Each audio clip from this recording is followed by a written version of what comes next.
WA's state of emergency came to an end last Friday, but some of the powers given to police by Premier Mark McGowan are set to stay. The day the laws were tabled in Parliament, Premier McGowan said his new laws are a step down and a modest approach.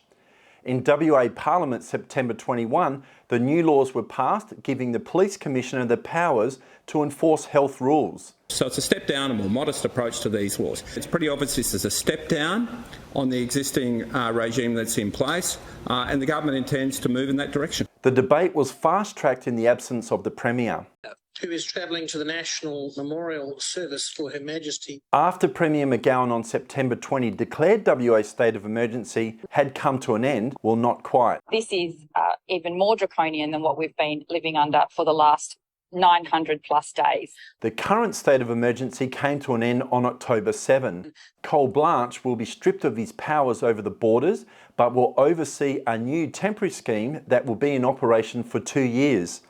Able to issue COVID-19 declarations that can last up to 3 months before it's reviewed and can be for the whole or any parts of the state based on health advice. COVID-19 officers can direct or prohibit the movement of persons and vehicles, take control or use any place, vehicle or other thing and insist on reasonable assistance, and can exercise those powers without a warrant or consent. For example, it would allow the WA Police to quickly set up accommodation in order to respond to an emergency associated with COVID-19. It's common sense, and that, Madam Speaker, is why the other side just don't get it. It does not need to be jammed through today. As we've done in the past and during the state of emergency, we will work with the community.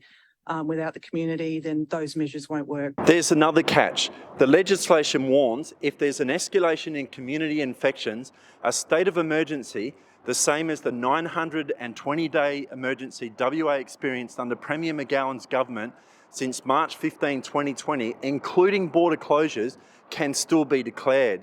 The Premier Mark McGowan says these new laws are a step down and a modest approach. But these new laws provide a sunset clause, meaning pandemic powers will end in 2 years' time. This controversial bill is due in the upper house here in WA Parliament at 2 p.m. Tuesday, the 11th of October for debate. Freedom Media WA understand it's likely unprecedented numbers of the public are expected to turn up here on these very steps behind me to voice their concern. Brought to you by Lindsay from Freedom Media News WA.